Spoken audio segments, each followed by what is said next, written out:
જામનગરથી વધુ તસવીરો આવી રહી છે સામે। ટેભડા ગામમાં ધોધમાર વરસાદ વરસ્યો। લાલપુર પંથકમાં બપોર બાદ વરસાદી માહોલ જામ્યો। ખેતરોમાં વરસાદી પાણી ભરાયા હોય તેવી આ તસવીરો સામે આવી।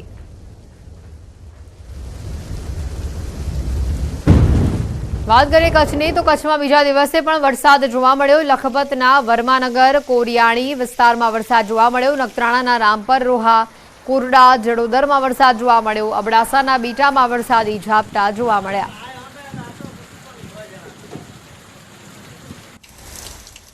ગીર સોમનાથમાં સતત બીજા દિવસે દરિયાકાંઠાના ગામોમાં વરસાદ જોવા મળ્યો। ધીમે ધારે વરસાદ વરસતા વાતાવરણમાં ઠંડક પ્રસરી। વેલણ કુરડા કોડીનાર કણજોતર છારા પીપળવા કડોદરા જંત્રાખડી સહિતના ગામોમાં વરસાદ થયો। છેલ્લા 1 કલાકથી ધીમે ધારે અહીંયા વરસાદ ચાલુ છે। જૂનાગઢથી વધુ સમાચાર। ઘેડના બામણાસા ગામનો પાળો તૂટ્યો હોવાની વિગત છે। પાળો તૂટતા ખેતરોમાં પાણી ફરી વળ્યા।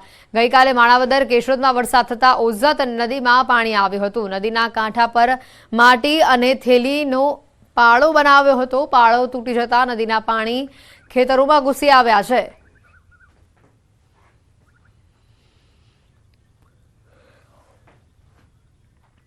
તો વરસાદને લઈને હવામાન વિભાગની આગાહી સામે આવી છે। આગામી 7 દિવસ ભારેથી અતિ ભારે વરસાદની આગાહી કરવામાં આવી છે। આજે સૌરાષ્ટ્ર કચ્છ અને દક્ષિણ ગુજરાતમાં અતિ ભારે વરસાદની સંભાવના છે। અમદાવાદમાં પણ ભારેથી અતિ ભારે વરસાદની આગાહી આજે કરવામાં આવી છે। સુરત નવસારી આણંદ વલસાડમાં અતિ ભારે વરસાદની આગાહી કરવામાં આવી છે। ભાવનગર સોમનાથ દ્વારકા સુરેન્દ્રનગર માટે પણ ભારે વરસાદની આગાહી છે। અત્યાર સુધી સરેરાશ કરતાં 1% વધુ વરસાદ વરસ્યો હોવાની માહિતી આવી રહી છે। ગુજરાતમાં હાલ साइक्लोनिक सर्कुलेशन सक्रिय थयुं छे। माछीमारोने दरियो न खेडवानी सूचना पण आपवामां आवी छे। भारी बरसात की जो वार्निंग है, चेतावनी है, वो डे 1 में आपका heavy to very heavy isolated places में दिया गया है गुजरात रीजन के लिए। और अगले 4 दिन, उसके आगे 4 दिन हेवी रेनफॉल का वार्निंग है। इसमें आपका जो गुजरात रीजन है, आपका सौराष्ट्र का जो है, आपका पहला दिन heavy to very heavy and day 2 में आपका हेवी रेनफॉल का चेतावनी दिया गया है। गुजरात रीजन में वेरी हेवी रेनफॉल होने का चांसेस है। वलसाड नवसारी तापी डांग सुराट भरूच खेड़ा आनंद अहमदाबाद। और जो सौराष्ट्र कच्छ में आपका वेरी हेवी रेनफॉल होने का चांसेस है, वो सारे डिस्ट्रिक्ट में होगा एक्सेप्ट कच्छ को छोड़ के डे 1 में। વધુ સમાચાર આવી રહ્યા છે। વડોદરાથી ઢોર પકડવા ગયેલી પાલિકાની ટીમ પર હુમલો થયો છે। ગોલ્ડન ચોકડી નજીક ઢોર પકડવા ગઈ હતી ટીમ। 4 થી 5 પશુ માલિકો ભેગા મળી હુમલો કર્યો। લાકડીઓ અને પથ્થર વડે જીવલેણ હુમલો કરવામાં આવ્યો। ઢોર પાર્ટીના ઈજાગ્રસ્ત કર્મીઓને સારવાર માટે ખસેડવામાં આવ્યા છે। સમગ્ર મામલે હરણી પોલીસને જાણ કરવામાં આવી છે। આરોપીઓ સામે કડક કાર્યવાહી કરવાની પણ માંગ ઉઠી છે। વડોદરાના ગોલ્ડન ચોકડી નજીક ઢોર પકડવા ગયેલી પારી પર હુમલો થયો। આ હુમલાના દ્રશ્યો પણ સામે આવ્યા। 4 થી 5 જે પશુ માલિકો હતા તેઓ દ્વારા લાકડી ડંડા વડે હુમલો કરવામાં આવ્યો હોવાની માહિતી છે। હાલ જે તમામ ઢોર પાર્ટીના કર્મચારીઓ છે જેઓ ઇજાગ્રસ્ત થયા હતા તેઓને તાત્કાલિક સારવાર માટે ખસેડવામાં આવ્યા છે। સાથે વધુ કડક કાર્યવાહી કરવાની પણ માંગ ઉઠી છે। એ ઉશ્કેરાઈને અમારા સ્ટાફના માણસ, અમારા જે ઇન્સ્પેક્ટર છે, અમારા સુપરવાઇઝર, એમના ઉપર ડાંગ વડે હુમલો કર્યો ને પછી છોકરાઓ પાછળ ગયો, છોકરાઓને માર્યું છે। ના પછી ડ્રાઈવર અમારા જે નીકળતા હતા એમના ઉપર જાન લેવા હુમલો છે, પથ્થર માર્યું છે માથા પર। એમને 4-1 ટાંકા જેવું ડાંગ વડે હુમલો કર્યો, પછી 2-4 પથ્થર મારી દીધા છે। અમદાવાદમાં થોડા દિવસે 65 લાખ રૂપિયાની લૂંટ થઈ છે। એલિસબ્રિજ વિસ્તારમાં લૂંટની આ ઘટના આંગળીયા પેઢીના કર્મચારી સાથે લૂંટ થઈ। રિક્ષામાં બેઠેલા કર્મચારી સાથે લૂંટ થઈ। આંખમાં મરચાની ભૂકી નાખી લૂંટ આચરવામાં આવી। લૂંટમાં એરગનથી ફાયરિંગ કરાતા ઈજા પહોંચી હોવાની પણ માહિતી સામે આવી છે। इसमें 65 लाख रुपए का लूट बताया जा रहा है। और ये जो लोग थे ये अपने जमालपुर से आ रहे थे और सीजी रोड की तरफ जा रहे थे। इनको 2 लोगों ने एक्टिवा में इंटरसेप्ट किया है और एयर गन की प्रीमा फेसी एयर गन लग रही है, एयर गन की यूज से उनको जो है घायल करके उनसे पैसे ले लिए। અમદાવાદમાં ભર બપોરે લૂંટની ઘટના બનતા ફરીવાર સવાલ ઊભા થયા છે। અમદાવાદમાં છેલ્લા 10 દિવસમાં હત્યાઓ થઈ રહી હતી, પરંતુ હવે ભર બપોરે લૂંટ થતાં ક્યાંક ને ક્યાંક સવાલ ઊભા થઈ રહ્યા છે।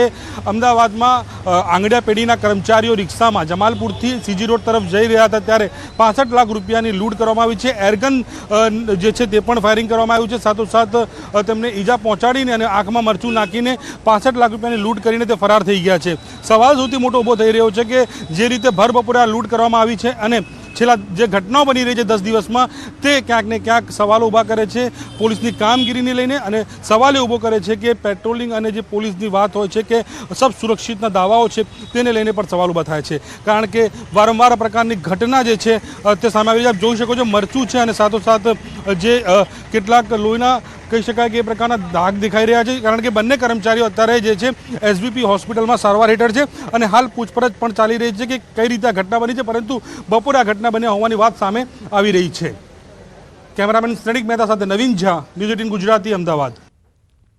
બનાસકાંઠા જિલ્લાના દાંતામાં મોડે પડેલા વરસાદથી ખેડૂતોમાં ખુશીનો માહોલ છવાયેલો જોવા મળ્યો। સારા વરસાદથી જમીન પોચી થતાં ખેડૂતોએ વાવણીની શરૂઆત કરી દીધી છે। દાંતા પંથકમાં 10 દિવસ વરસાદ મોડો શરૂ થયો છે। અત્યાર સુધી 15 ઇંચ જેટલો વરસાદ અહીંયા પડી ચૂક્યો છે। પહાડી વિસ્તારમાં ખેડૂતો વરસાદ આધારિત ખેતી કરે છે, ત્યારે હાલ સારા વરસાદની અપેક્ષાએ આદિવાસી ખેડૂતોએ મકાઈ, તુવેર જેવા મુખ્ય પાકની વાવણી શરૂ કરી દીધી છે। આ વખતે મકાઈનું વાવેતર મોટા પ્રમાણમાં થાય તેવી શક્યતા પણ જોવા મળી રહી છે।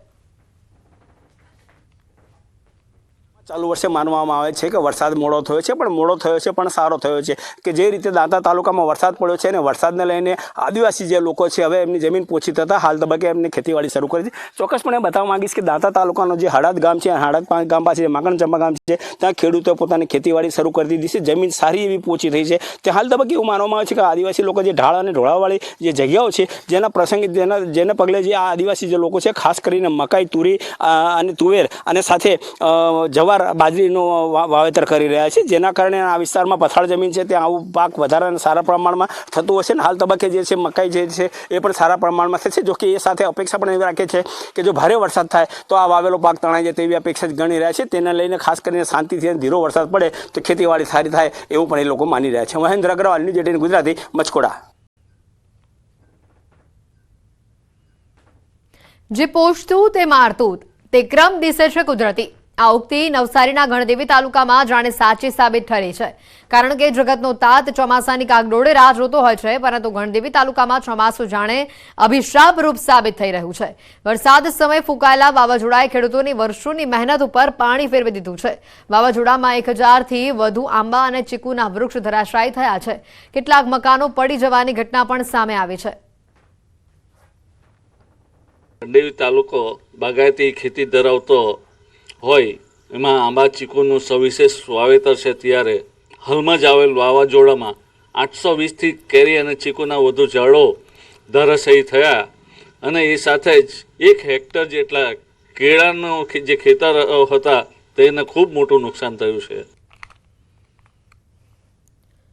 ગણદેવી તાલુકાના ચીકુ એ ભારતભરમાં જાણીતા છે। મોટા પાયે તેની નિકાસ પણ કરવામાં આવે છે। એક આંબા અને ચીકુનું વૃક્ષ ખેડૂતોને અંદાજિત 10,000ની આવક મેળવી આપે છે, પરંતુ 1000 જેટલા વૃક્ષો ધરાશાયી થતાં ખેડૂતોને કરોડો રૂપિયાનું નુકસાન થયું છે। સામાન્ય રીતે કેરી અને ચીકુનો પાક પરિપક્વ થતાં 15 વર્ષ જેટલો લાંબો સમયગાળો લાગતો હોય છે, ત્યારે વૃક્ષો ધરાશાયી થતાં ખેડૂતોની 15 વર્ષની મહેનત ઉપર પાણી ફરી ચૂક્યું છે। એટલું જ નહીં, વાવાઝોડામાં કેટલાક ઘર પણ ધરાશાયી થવાની ઘટના સામે આવી છે, ત્યારે ખેડૂતો અને ગામ લોકોએ તંત્ર પાસે મદદની ગુહાર લગાવી છે। આ 175 નવસારી વિધાનસભાના ધારાસભ્યશ્રી આ વિસ્તારના મુલાકાત કરી ખેડૂતોની વેદના સાંભળી અને અધિકારી ગણને તાત્કાલિક સૂચના આપી અને એનું સર્વે કરાવ્યું। જે સોનવાડી ગામે જે 2-4 ઘરના છાપરા ઉડ્યા એના માટે પણ ગામસેવક અને મામલતદારશ્રીને રજૂઆત કરી કે સૌથી ઝડપમાં ઝડપ આ ગરીબ લોકોને સહાય થાય એના માટે સરકાર કટિબદ્ધ છે। વાવાઝોડામાં લગભગ 17 જેટલા ગામો અસરગ્રસ્ત થયા છે, અને ત્યારે ગામના ખેડૂતોના જણાવ્યા અનુસાર ગણદેવીના ધારાસભ્યએ પણ આ વિસ્તારનું નિરીક્ષણ કરી અધિકારીઓને ઝડપી સહાયને લઈને રજૂઆત કરી છે। તો આ તરફ ડેપ્યુટી કલેક્ટરે પણ જણાવ્યું છે કે નુકસાનીનો સર્વે કરી અસરગ્રસ્તોને ઝડપી સહાય ચૂકવવામાં આવે। ખેડૂતોની વર્ષોની મહેનતનું આંકલન કરવું તો મુશ્કેલ છે, પરંતુ તંત્રની સહાયથી ખેડૂતોને થોડી રાહત તો જરૂર મળશે। અને એમને સહાય ચૂકવવામાં આવશે. જ્યારે કાચા મકાનોનું તાલુકા વિકાસ અધિકારી દ્વારા ગ્રામ્ય વિસ્તારમાં તેમને સહાય ચૂકવી દેવામાં આવશે. આ ઉપરાંત જે ખેતીવાડીનું છે તેની માટે જિલ્લા ખેતીવાડી અધિકારી દ્વારા જે નુકસાનીની પ્રવર્તમાન નીતિ છે રાજ્ય સરકારની તેને ધ્યાનમાં લઈ અને કૃષિ વિભાગ દ્વારા જે સૂચના આપવામાં આવશે તે પ્રમાણે કાર્યવાહી કરવામાં આવશે. સૌરાષ્ટ્ર સહિત રાજ્યભરમાં મેઘરાજા તોફાની બેટિંગ કરી રહ્યા છે અને ત્યારે ગઈકાલે ધોરાજીમાં વરસેલા વરસાદે તારાજી સર્જી નાખી છે. ભારે વરસાદના કારણે ખેતરો બેટમાં ફેરવાયા છે. ખેતરોમાં વરસાદી પાણી ભરાવાના કારણે પાકને નુકસાન પહોંચ્યું છે, જેને લઈને ખેડૂતો ચિંતામાં મુકાયા છે. ધોરાજીમાં ગઈકાલે જે મેઘરાજાએ જે તોફાની બેટિંગ કરી તેને લઈને ખેતરો છે પાણીના અંદરમાં તરબોળ થઈ ગયા હતા અને ખેતરો છે પાણીનામાં ગરકાવ થઈ ગયા હતા. ખેડૂતો એવું કહી રહ્યા છે કે જે 5 થી 6 હજાર રૂપિયા વીઘે ખર્ચો કર્યો અને અત્યારે જે માંડવીનો પાક હતો 12 વીઘાનો તે પાક છે બળી ગયો. આપણે સીધા ખેતરના દ્રશ્યો બધા દ્રશ્યોમાં જોઈ શકો છો કે ખેતરના કેવા હાલ છે. ખેતર પાણીના અંદરમાં ગરકાવ થઈ ગયા. આપણી સાથે અહીંના ખેડૂતો છે તેની જોડે વાત કરવાનો પ્રયત્ન કરતો. કાલ કેવી પરિસ્થિતિ હતી, શું કહેશો? કાલ કેવી પરિસ્થિતિ હતી? કાલ પરિસ્થિતિ બહુ ગંભીર હતી. ઘેટ સુધી પાણી ભર્યું. શું કે શું વાવેતરમાં શું મગફળીનું વાવેતર હતું. કેટલા વીઘાનું કર્યું છે? 12 વીઘાનું વાવેતર હતું. વીઘે 5-6 હજાર રૂપિયાનો ખર્ચો છે. શું ક્યાં નુકસાન જશે? નુકસાનીમાં એક છોડવો બેચો નથી. એમાં બધું ભરી ગયું. પાછું બીજી વાર વાવવું પડશે ખર્ચો કરે. અત્યારે હવે પૈસા નથી. ખેડૂતો એવું કહી રહ્યા છે કે પાછું વાવેતર કરવું પડશે. શું કહેશો? કાલ કેવું હતું? કાલે આખા ખેતરમાં પાણી પીડ્યું હતું અને જે મગફળીનું વાવેતર હતું મગફળી બધી ભરી ગઈ. એક છોડવો ક્યાંય નથી દેખાતો. હવે અત્યારે અમારી પાસે પાછું વાવવાના પૈસા નથી. કેવી રીતે વાવો તો 5 થી 6 હજારનો ખર્ચ થયું. હવે પાછું